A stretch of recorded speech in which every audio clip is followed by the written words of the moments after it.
Good evening, everybody. My name is Steve, and I'll be hosting the meeting tonight with you all. For those of you I haven't met, I've met quite a few of you, I think, in New Jersey. I also have with me tonight Igor, who's going to be playing us some lovely divine music on the flute a little later in the program. Welcome, Igor. And thank you, everyone, and pleasure to be here. Nice to see you all. And we'll have a few other people joining us a little later toward the end, who I'll introduce when they come on for some sharing and some discussion. A few quick announcements. Very important one is that the next session, the beginning of the next session for 2024, starts on January 27th, 21 days, as it was at the beginning of last year, 21 consecutive days at 8:45 p.m. Eastern Time. This is the information at the bottom is the website where you can look for information about it.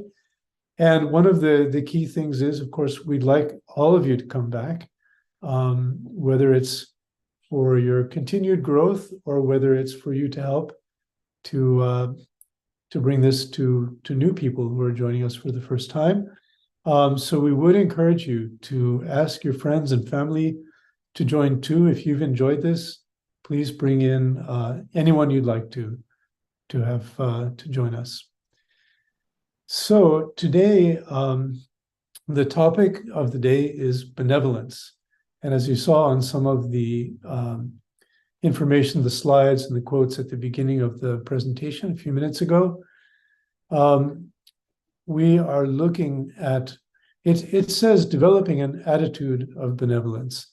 And I guess what I would say is that benevolence ultimately really isn't an attitude, because as you all know from having been here for a while, Sahaja Yoga is really about transformation. It's not about having sort of correcting your mental attitude. It's about changing from within. So when we are really in a deep state, when our connection is strong, we are automatically absolutely benevolent, kind, looking out for the spiritual growth of others, as well as our own growth. And sometimes it's actually a little bit easier to be benevolent to others than to ourselves, but it's extremely important that we keep a very kind and benevolent approach toward ourselves too, because we can't grow if we're being very, very hard on ourselves. There's a balance between discipline and just being a loving kind of motherly guru to yourself. So we'll talk about that a little bit more. But ideally, it's that state. It's that state that we all are striving to get into, where we're in meditation. And because the divine is so purely benevolent, we are just automatically benevolent when we're in that state. Sometimes we're not completely in that state. And then it helps to stand back and observe our actions, our words, the way that we interact with other people and the way that we treat ourselves. And we can a little bit subtly shift gears and change course and kind of use the idea of benevolence as a benchmark to see whether we are really kind of behaving as we would like in keeping with our spirit. And in fact, if you observe your behavior, if you're feeling good and you're feeling connected and you're automatically in that benevolent state, if there's a moment where you break that and you're a little bit unkind to yourself or towards someone else, you will feel that you lose that connection a little bit, because anything other than benevolence is really not consistent with, it's not in tune with the vibrations and with the divine. So we can all learn a lot just by watching ourselves sometimes. But it's a clear kind of value and a clear outcome, really, of connecting in Sahaja Yoga with our meditation, with our spirit. So when Shri Mataji used to give public programs where she would introduce Sahaja Yoga to people, she sometimes would say, especially when she was starting the meditation, she would tell people, you have to be pleasantly placed toward yourself. And that's one of the things that is sometimes harder for people to learn, that we have to be very kind to ourselves. When Shri Mataji talks about being our own guru, she's also said that in Sahaja Yoga, a guru is a mother. So we have to develop that motherly quality when we address others and when we address ourselves. So it's easy to be kind to others sometimes and still be a little bit harsh with ourselves, a little bit judgmental of ourselves, a little bit hard on ourselves. So we have to remember also, be kind to yourself, because if you're looking out for your own growth, then you will very gently and very sweetly point yourself in the right direction. And that's benevolence, always directing the attention back to what's going to help you grow, what's going to help the people around you grow. All right, so I think one of the things that I thought about as I was preparing for this today is that really, if you look at all the qualities of all the chakras, you can find that there's an aspect of benevolence associated with each one of them. We're not going to go through all the chakras in our meditation today, but I will focus in on a couple of chakras that can really help us to develop the quality of benevolence within ourselves. So we can go ahead and start our Footsoak, and during the meditation, we'll explore that a little bit. So if you have your foot soaking bowl, just bring that to your feet. And what we can do, first of all, is we can raise our Kundalini, put on bandhan. So let's do that.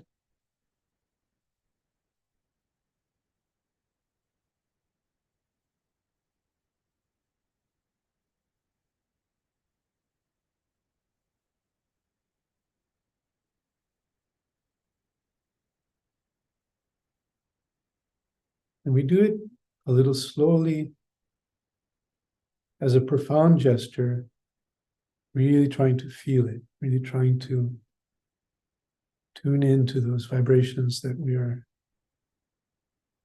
raising and surrounding ourselves with.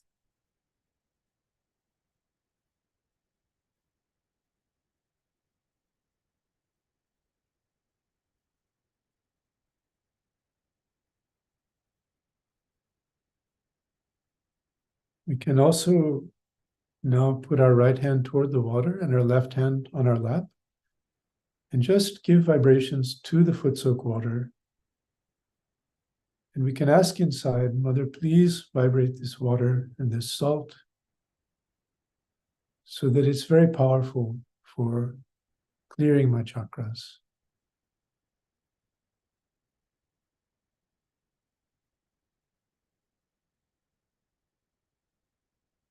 Then when we're ready, we can put our feet in the water.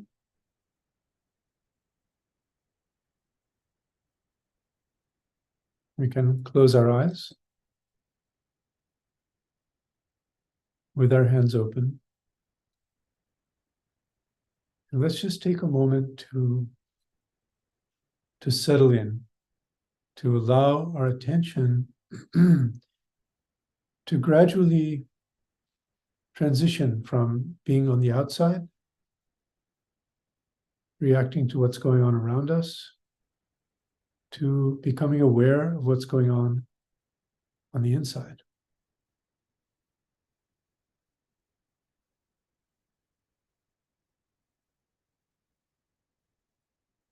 And again, with a very kind attitude toward ourselves. Let's not be frustrated if we're distracted, if we're thinking. Let's observe it, let it be there, and let it work out. Because as we know, the Kundalini will gradually change things. We don't need to do a lot for that to happen.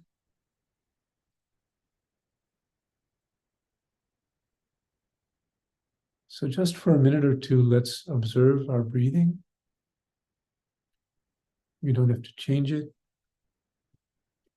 We don't have to control it. Just use that as a way to help us to settle down.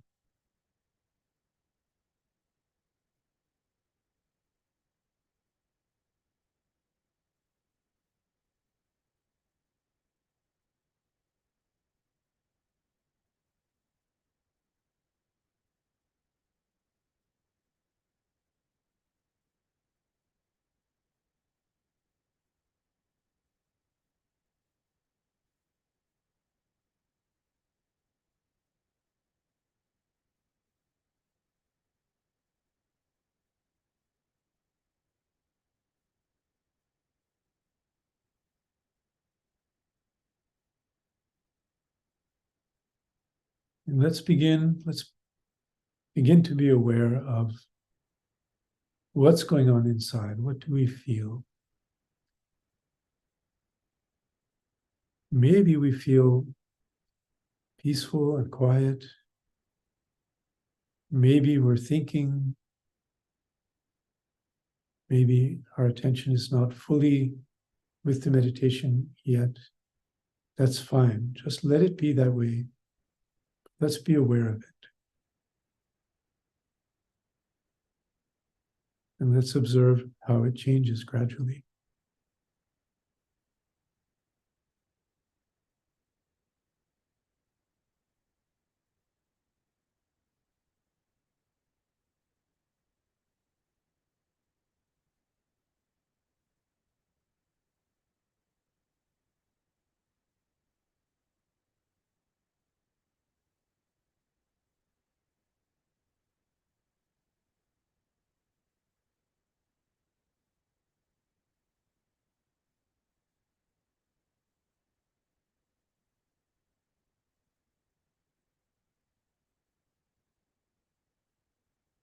So if we want to establish benevolence within ourselves,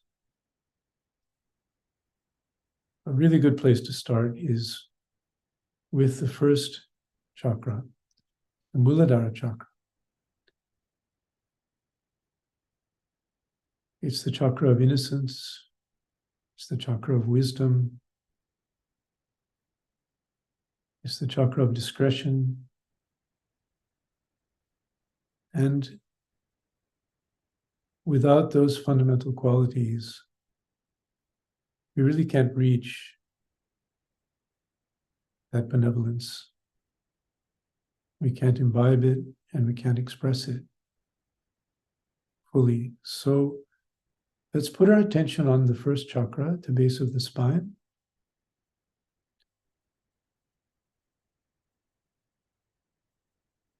And we can just silently ask inside, Mother, please awaken my innocence and my wisdom.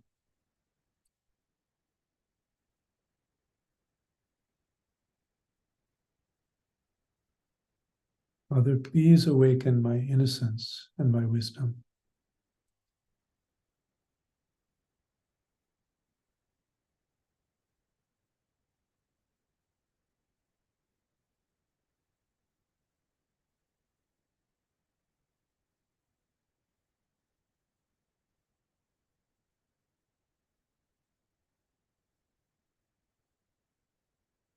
So I'll just say a mantra for this chakra, which many of you may know, and if you don't know it, you can just listen and continue to feel inside whether there's any response, whether there's any change inside. So this is the mantra to Shri Ganesha. Om Tvameva Sakshat Shri Ganesha Sakshat Shri Adi Shakti Mataji Shri Nirmala Devi Namo Namo.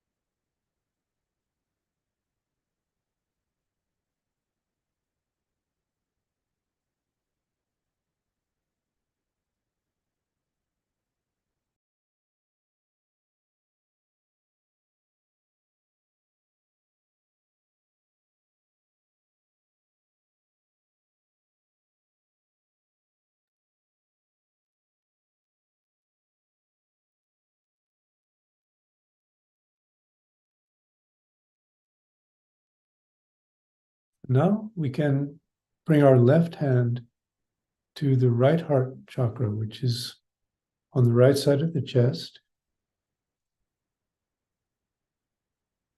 We can just feel that that spot where our hand is. And we're directing energy to this chakra.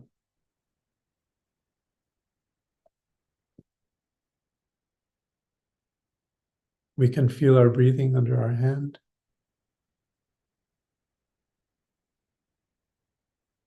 Maybe we can feel the beginning of a flow of energy into the chakra itself. Let's just observe for a moment.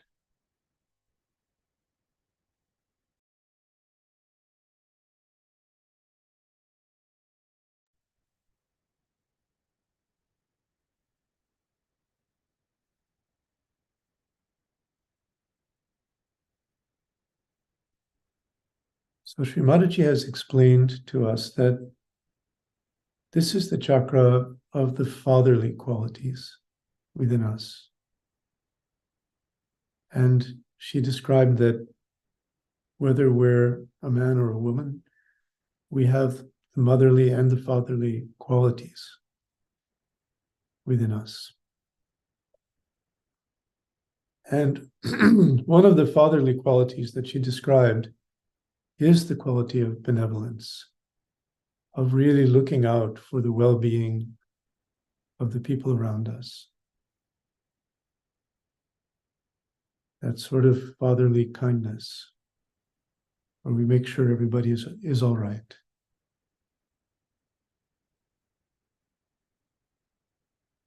So let's ask inside, Mother, please awaken in me the fatherly quality of benevolence.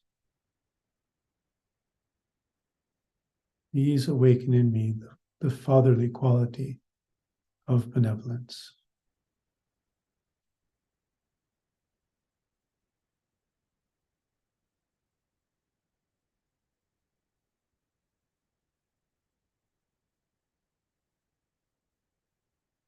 Let's feel inside if there's a response.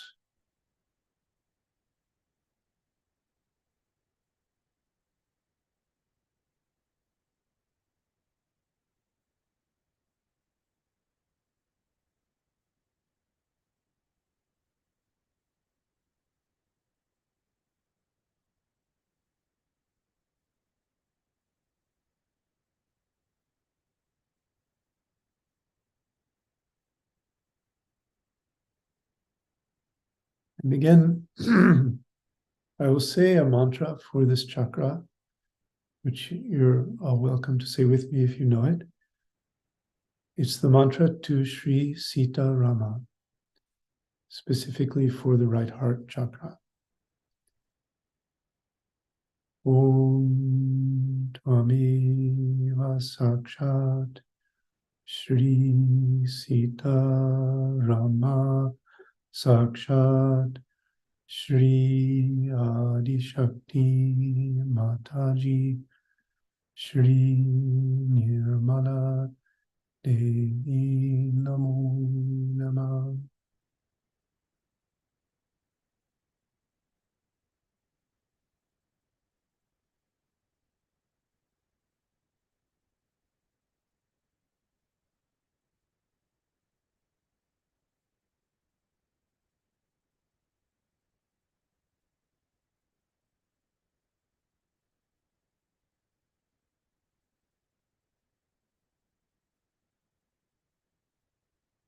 We can bring our left hand down to our laps now.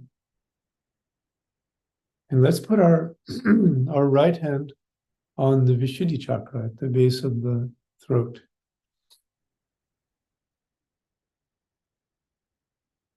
And again, you can just be aware of this chakra, this place where our hand is, and feel that we are receiving vibrations with the left hand and giving to nourish this chakra with our right hand.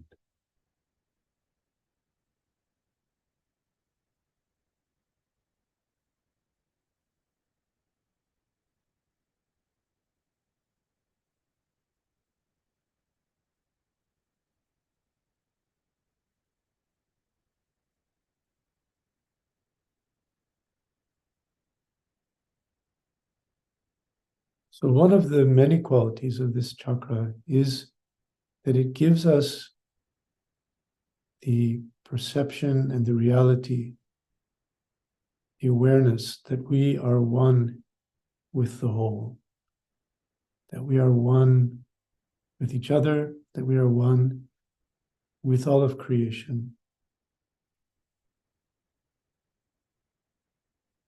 And in that state where we're feeling that, there really is no such thing as the other. Shri Mataji used to say this, that who is the other?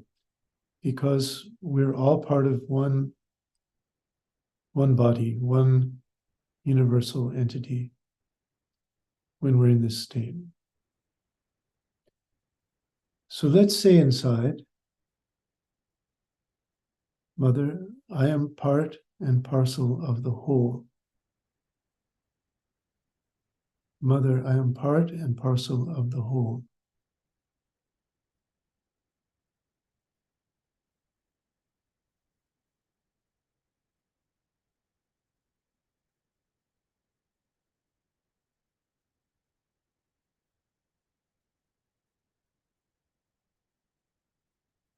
And as we start to feel and become aware of that oneness, we also become very aware of the well-being of the whole. What's good for everyone? What's good for the earth? Because we're one with it. And there's no difference between being kind to ourselves and being kind to anyone else. It's all the same.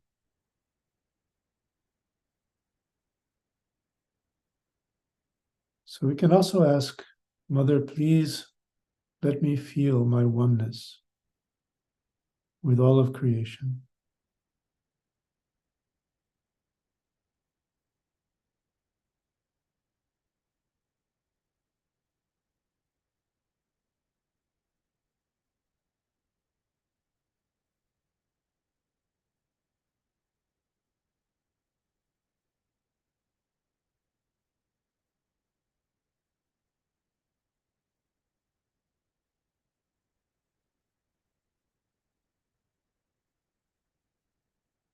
We can now bring our right hand up to the top of the head.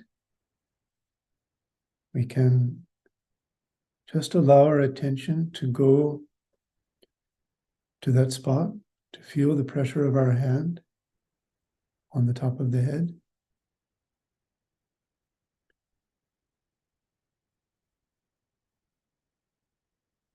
And we can ask our Kundalini, Mother, please rise within me and let me be in meditation. Please strengthen and deepen my connection.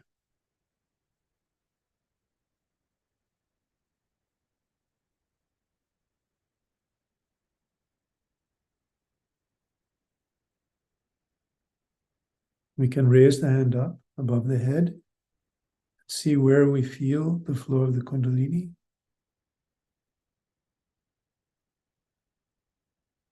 And let our attention settle up there.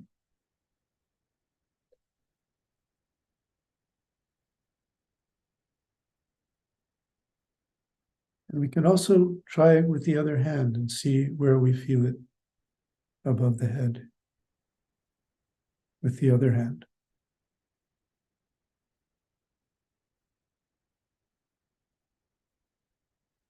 We'll sit just for a short time.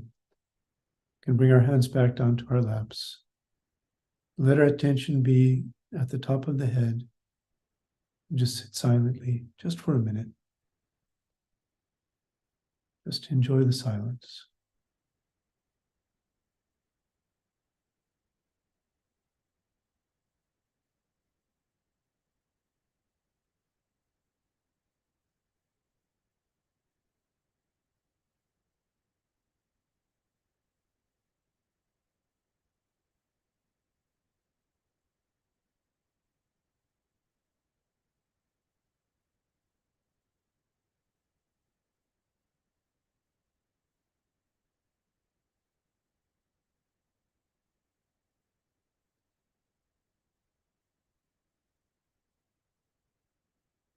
So now let's take a moment to rinse our feet off and finish with the foot soaking bowl. Can rinse our feet and dry them.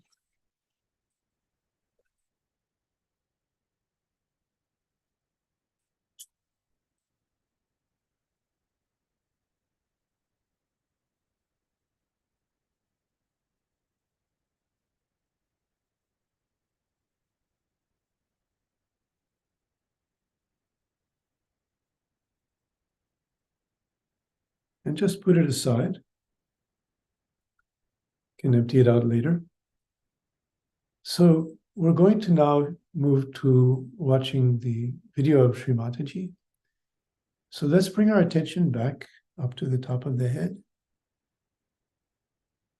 And just make sure that we are in that silence. Just enjoy that very peaceful, silent perspective and state. And in that state, let's watch Shri Mataji.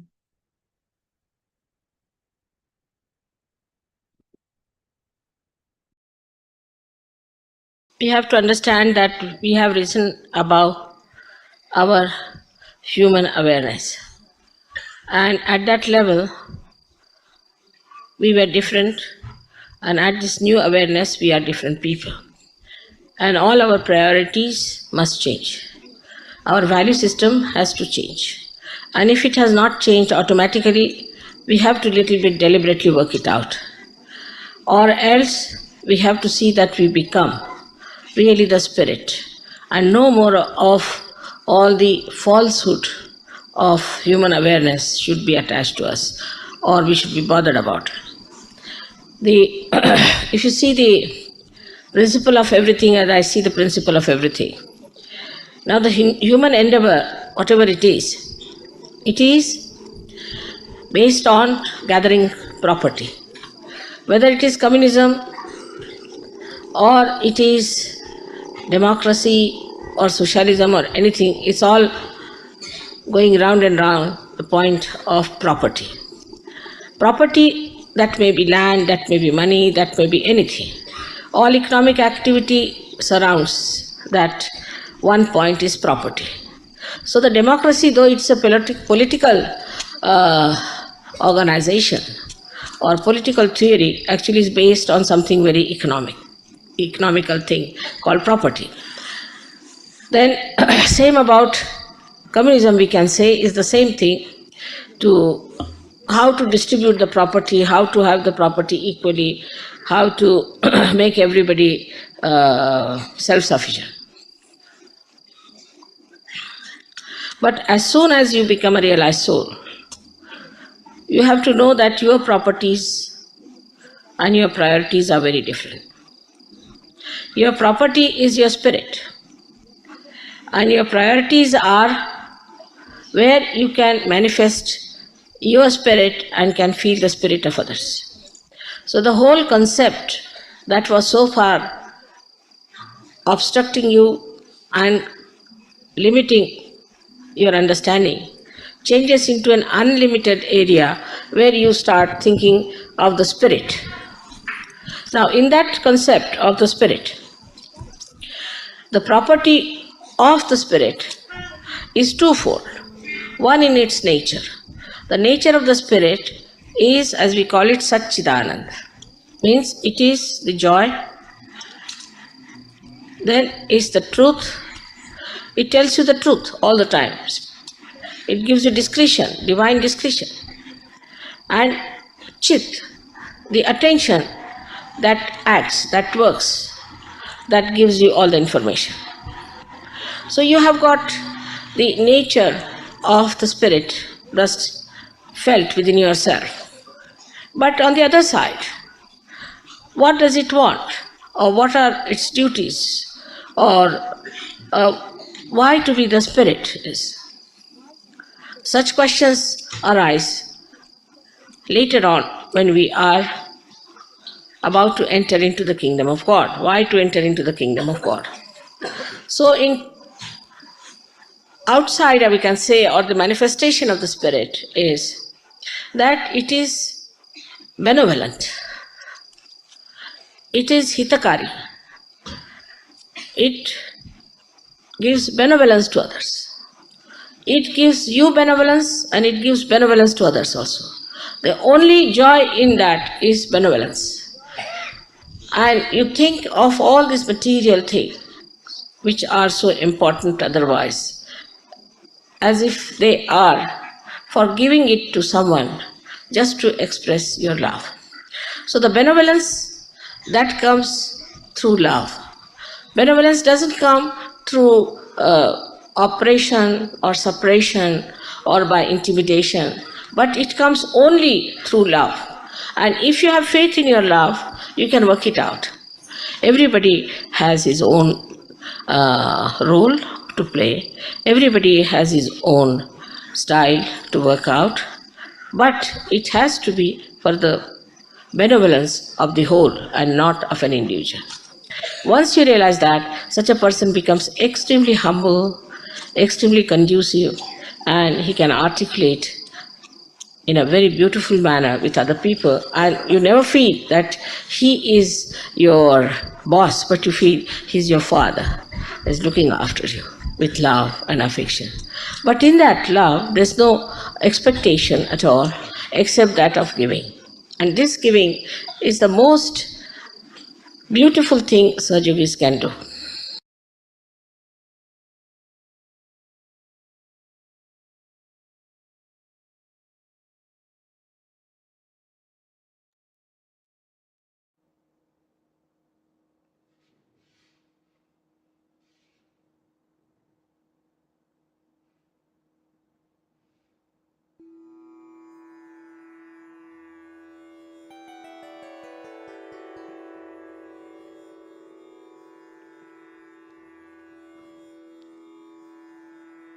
So let's just continue to meditate.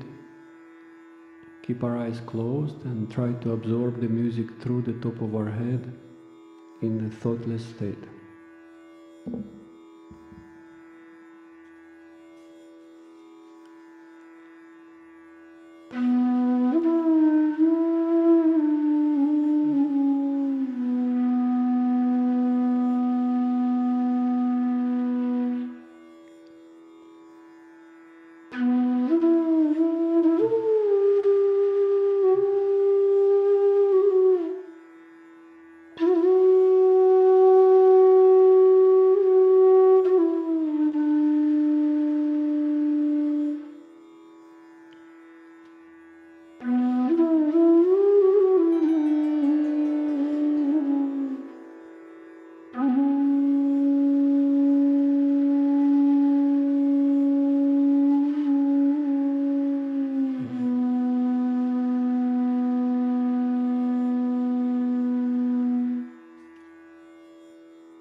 So to maintain the beautiful state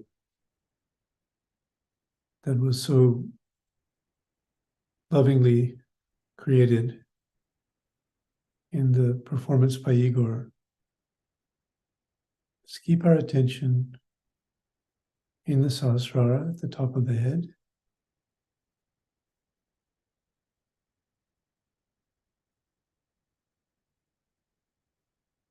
And feel that silence.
So in her talk, Shri Mataji mentioned several aspects of our spirit. One being Sat, which is truth, the truth of our spirit. The second being Chit, which is the pure divine attention. And there's a third aspect, which is Anand, which is the joy, the bliss of the spirit. So there's a little kind of a mantra, a little melody, which I'd like to sing for you once, and then I'll repeat it 2 more times so that you can pick it up at home and you can maybe sing with me. But essentially what we're saying with this mantra is that I am the spirit, the embodiment of truth, attention, and joy. I am the spirit. And if we say it and really feel it inside, it can really augment that silence. So there's a slide, I think, where we can show the words. And I'll attempt to sing it.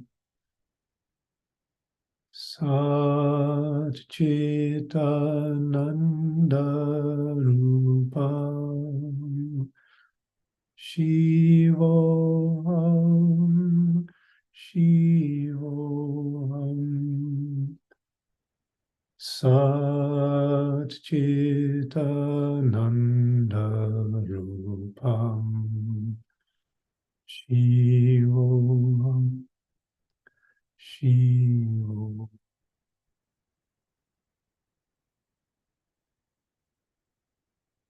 We can try it once together. Satchitananda Rupam Shivoham Shivoham Satchitananda Rupam Shivoham Shivoham.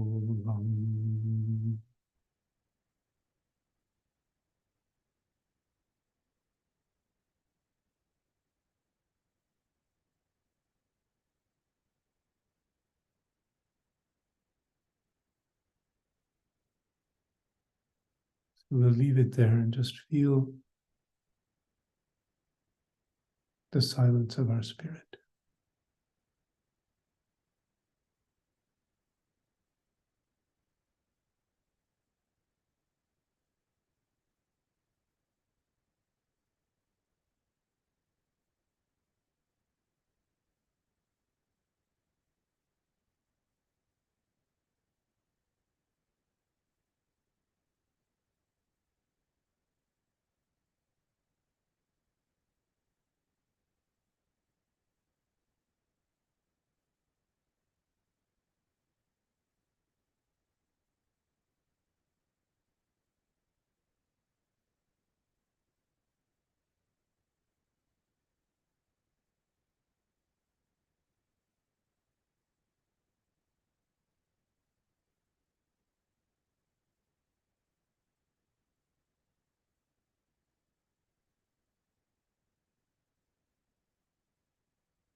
So our spirit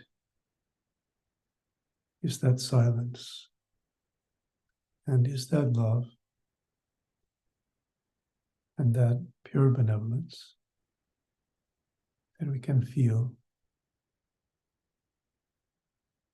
And that is truly what we are.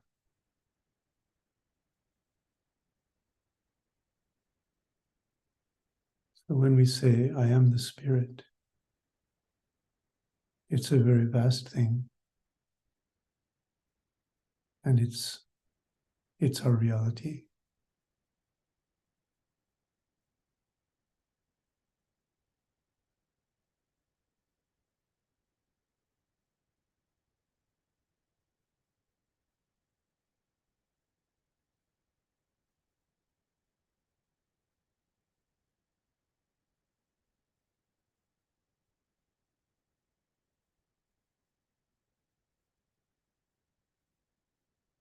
But with a lot of gratitude in our hearts for this beautiful state and this beautiful experience, let's raise our Kundalini. Slowly, really feeling what we're doing.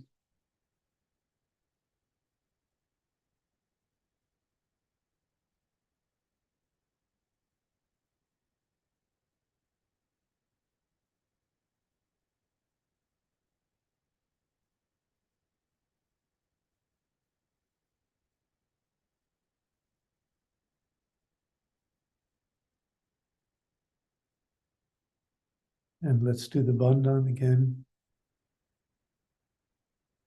Feeling that we're surrounding ourselves with this divine energy.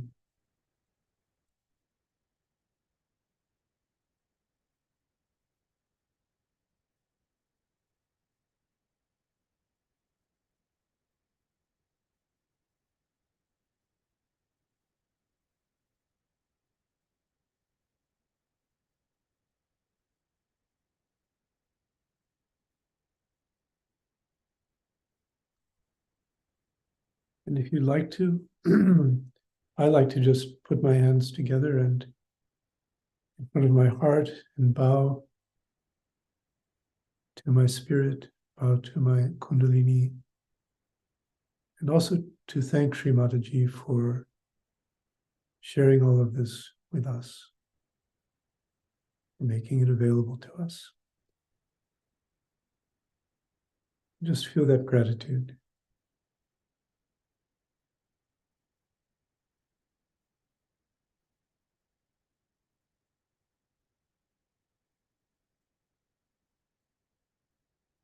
All right, so we do have a few announcements before we move to the next part of the program. Again, just a reminder that for those who missed it, the new 21-day course will begin January 27th. It's 21 consecutive days. It's at 8:45, like all the other classes have been, Eastern Time. And there's a website where you can look for details. And we want to encourage you, those of you who've enjoyed this, to bring your friends and family and share this wonderful experience with them. So please do. There is one more, what we're calling bonus programs, on Sunday, December 17th, to finish out the year for the 21-day programs. It'll be a collective Footsoak, and I'm sorry, this is also, there is also the ongoing collective Footsoak and meditations, which are Mondays, Wednesdays, and Fridays at 8:45. Many of you have been there. They're shorter 30-minute sessions on the same Zoom link, and this is a wonderful way to continue to develop and enhance your meditation. And so this is the sort of bonus program. Sunday, December 17th, it's day 108, and we'll meditate together. We'll watch a talk of Shri Mataji. We'll explore the topic of mentoring, which many of you have taken advantage of. And we'll have all of you share or many of you share your experience of the course and the Sahaja Yoga teachers. So we'd like to hear from everyone who's been involved. A reminder that there are various resources available to you. You can request a mentor if you haven't already. You can join our WhatsApp group, and you can also see all the sessions, live and recorded sessions from the past, as well as find all the handouts on the website listed here at the bottom of this page. So now we have a couple of options for you. If you would like to go to a breakout room, you can type into the chat breakout room help, and you can meet with a Sahaja Yoga teacher if you have a personal question or you want to review what's been covered in the program. If you want to stay here with us, we're going to bring on a couple of presenters who are going to share their experiences on the topic of benevolence. So I'd like to bring them on. Now, Heidi, welcome, and Florina. So, good, okay. So for those of you who are staying with us, I think it's always really great to hear people's personal experiences and reflections on some of these topics. And so this is a very simple one. We have two questions we want to ask everybody on this panel. And the first is, what are your experiences or your reflections on having a benevolent attitude toward yourself? So maybe Heidi, do you want to share something on that subject? Sure. Hello, everyone. So I was reflecting on benevolence, and I noticed what Steve said at the beginning about, when you're in a very balanced state, that benevolence is very spontaneous, and that's definitely the most pleasant experience, where you spontaneously feel benevolent yourself and others without thinking about it. And last night, we had a very lovely meditation here locally, and I realized that, after the program, there were new people, and just meeting them and introducing them around was really a lovely feeling, where it was just, but the benevolence really to myself was meeting these new people and getting to know them, and then sharing and making them feel welcome, was a nice way to feel it, the most spontaneous. Sometimes things happen that throw you a little bit off, or throw me a little bit off, like a shock. A lot of times when I'm driving, I think it was last summer, I was pulling out of a parking space, and this car whipped around the corner at a so fast pace, and then swerved and missed me. And I actually yelled really angry at the person, and then I was like, wait a second, nothing happened. It's just I was frightened, and since that time, I realized, one, shouting didn't help her or me. And it's a little dangerous to shout when you drive these days, because other people might get too angry at you. But I realized since then that when I start to drive, I really raise my Kundalini, take a bandhan, and really try to get and stay in a really gracious mode. If someone wants to cut in front of me, go, and that if something happens that's a little, I just remind myself nothing did happen, just relax. So it's like a way to practice, because I can still feel like sometimes that little fear comes, but I practice in the car to stay relaxed. It's like an exercise time of staying relaxed and benevolent to the fellow drivers. And I find practicing it when there's things like you notice throw you off, to really practice not having that reaction can really reinforce being able to keep it more calm, and keep your more benevolent feeling in your heart, because it's not benevolence just in your heart, but kind of in your whole body. And when I feel it in my heart, it kind of helps me stay thoughtless. Thank you. That's beautiful. So, Florina, would you like to share something?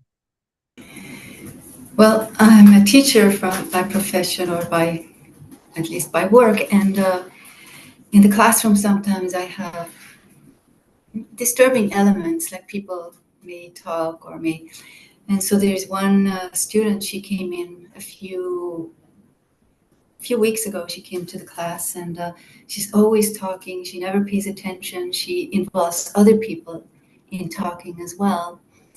And somehow I didn't take it personal. I noticed it and I thought maybe she should not be here, or she should be in a different level. But then I started to pay more attention to her and try to make her understand. I'm teaching English as a second language, and try to make sure that she understood the concepts that I was teaching. And slowly, in the last couple of weeks, she really changed. She is now very attentive, and she's proud when she understands, and she really makes an effort. And I feel that was sort of very naturally a benevolence that just naturally came because I needed the balance in the classroom. She was a bit of a disturbing element, and with that feeling of the class is a bit out of balance, that I think came very spontaneously from inside, from my meditation, from my experience of balance or imbalance inside myself. I've perceived the same in the space around me and in the room and with the people around me. So that was a very positive experience. I was maybe a little remiss. Thank you, Florina. That's a really nice story. I forgot to ask you both to say something about yourselves, to who you are, your experience in Sahaja Yoga. Heidi, why don't you go first? My name is Heidi. I live up in the Pacific Northwest. I've had the blessing of Sahaja Yoga for quite a time in different phases of life, and it's always made life so much more vibrant and interesting and a learning experience. I'm hearing things that I heard before, and they just mean a lot more as time goes on, and it's lovely. So I'm retired. I worked as a nurse for children, and that was a nice way to see the wonderful side of many people. Thank you. And, my name is Florina, and I'm actually married to Steve. So he's downstairs and I'm upstairs. But we are really enjoying this meditation together, and I feel very lucky that we can share this very deep experience and help each other, learn from each other, and share this. This is really very incredible. Thank you. Feeling is mutual, by the way. So I'll just say something about benevolence from my side, also from a little bit different direction. It does have to do with benevolence for myself in a way, but it's a little bit also about how the divine benevolence works. And so about 4.5 years ago, I had a very serious car accident where I had 14 fractured bones, and was very lucky to live through it. And I was very lucky to live through it with full mobility. I had a lot of potential challenges, and everything worked out fine. But I remember right after it happened, lying in my hospital bed in Italy, thinking, how did this happen to me? Like, why did this happen to me? I mean, I meditate, I take good care of myself. I really try to be balanced, all these things. So why did this happen to me? And over the months that followed, I just gradually began to understand and learn so many tremendous lessons about myself, about certain kinds of imbalances that I still had a tendency toward, about how I could grow, about where my values needed to be adjusted, where my priorities need to be adjusted. And I ended up, by the end of that process, as I was healing, feeling not that I would ask for something like this again, and I'm not recommending it either, but really feeling grateful because I saw the benevolence in it, that it was a way for me to grow. It was maybe the only way that I could grow in certain respects. And so I could just see, and I've seen so many times before that and since that, that everything is benevolence. Everything that happens to us is for our growth and for our development. Whether it seems like a good thing or a bad thing, if we stand back, we'll see that we can grow from it. It's an opportunity to grow deeper and grow beyond some of the hurdles, maybe. So that's a little story from my side. So maybe if you could both kind of go to the flip side of this and talk about maybe more how benevolence towards others manifests in your life, or some experience about that. Well, I would like to just add a small story before going to that. Something similar, but very much smaller. Quite many years ago, I remember being a little bit not in the best of moods and snapping a little bit actually at my husband. And I was standing in the doorway of the basement where we had some construction going on at the time. And pretty much within a second, a plank fell on my head, and it hit exactly my ego. And that broke my mood, and I saw myself, and we laughed. We looked at each other and we laughed, and I understood. Yes, thank you. I thank the divine for bringing me out of it. So I do think that benevolence is definitely around us as well and working for us.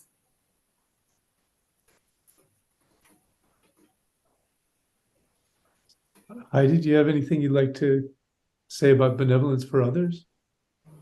I did have, yes, it's very enjoyable when you flip into that. I feel like sometimes it comes spontaneous and sometimes it takes a little conscious effort, as I heard you and Shri Mataji say both, And working as a nurse, it was actually not so difficult to actually have benevolence to parents and children, but sometimes to our coworkers. It took a little conscious effort. And one job I had that worked really beautifully, I was so surprised actually. I wasn't young, so when this nurse manager was kind of really picking at us for little things, there was a lot of pressure to do things fast, because everybody wants things right away when they're ill. And so this nurse would really pick at you, like a little bit of this and a little bit of that, and I was feeling kind of tense about it. And then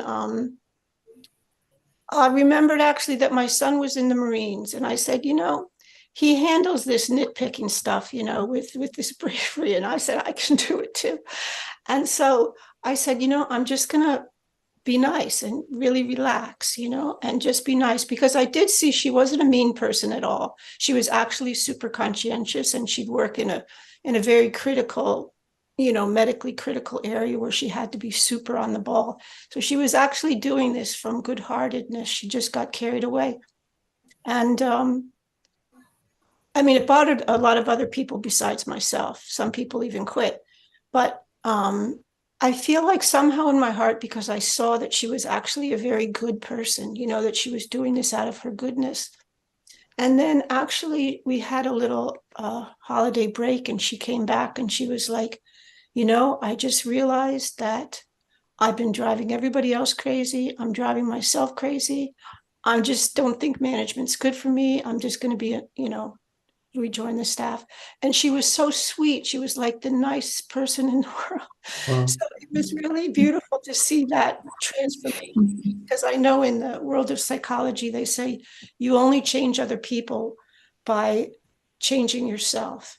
And I felt that because I was able to relax and be really positive in my heart towards her, that had a good effect on her.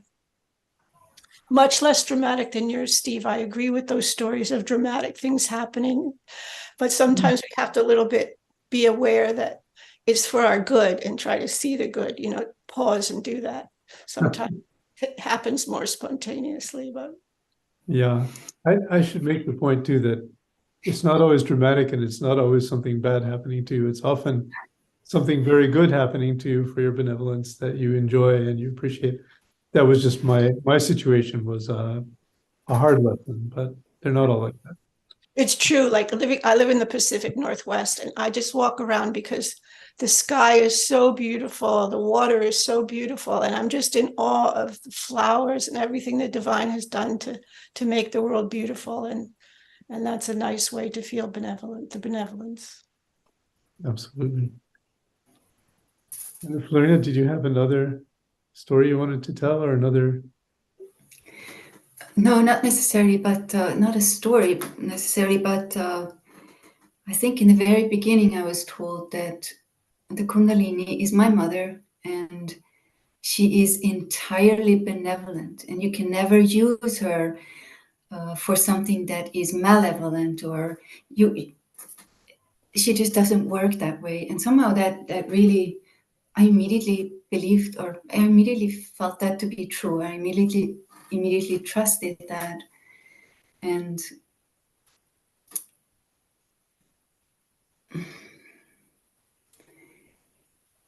it has helped me to slowly come to trust myself, which is actually a big shift, because I grew up with cutting myself off at the left Vishuddhi very quickly and putting myself down for any small mistake. But I think that trust in the Kundalini became part of trusting myself as well.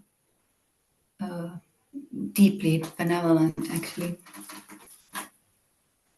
That's really beautiful, and I think that goes back to the point that we have to be kind to ourselves. We have to be benevolent to ourselves, and I think many of us are very critical and hard on ourselves. Even when we're focused on being kind to others, we may be very critical of ourselves, and there's a fine line between seeing where we need to improve and lovingly pointing ourselves in that direction, and sort of hating ourselves a little bit, and we have to really avoid that because it doesn't help. Well, I have one little quick story. And I think maybe I told this a year or so ago on a program, but hopefully it's new for most of you. But this was a very memorable event for me of understanding and feeling benevolence toward another person. This was in my job, where I was in the world of finance, and I dealt with a guy, many financial advisors, stockbrokers, and things like this.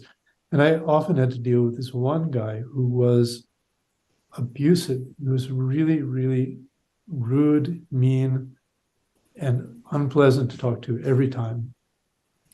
And one day I needed to call him, and I was putting it off for half the day. I just really avoided it because I knew it was going to be so unpleasant.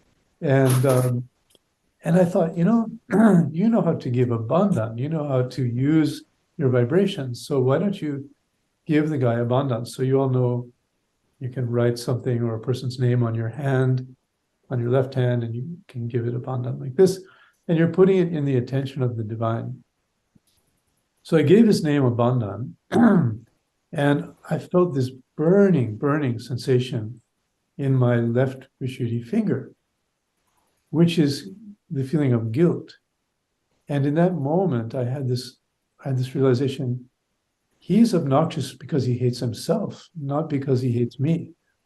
And then I felt, this kind of compassion for him, and that feeling of benevolence could flow in me. And all of a sudden, I was like, yeah, let's call him, let's call him. And I called him, and he was actually absolutely nice and kind and totally different.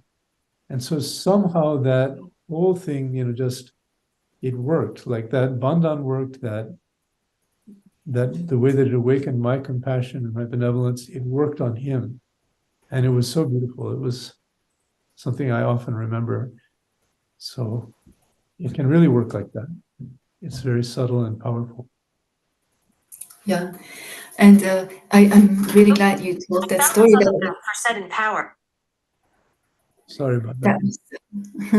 That was really the one I was thinking about too. And that brings me again to the lefty shooty, where when we don't like ourselves or feel guilty or just cut ourselves off, that we lose our power. We lose our being effective. We cannot give when we put ourselves down. And it's very difficult to actually get out of that cycle, but it is possible. I know it is possible. And just, Shri Mataji actually said we could go to the ocean and call out to the ocean and say, I'm not guilty, and say that many times. And just stand with it and state it and believe it. That's great. That's a good place to stop. That's a beautiful finish. Unless either of you have anything more you would like to say. Thank you for the beautiful meditations. Thank you both for your offerings and your contributions tonight.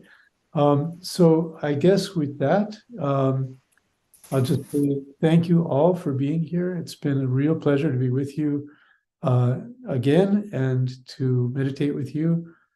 Completely enjoyed it. I think now there is the opportunity, if you still want to go to a breakout room, you can request that in the chat, and someone will be really happy to talk with you. And otherwise, thanks again, and just hope you all continue to enjoy your meditations, and thanks for having me with you. Take care.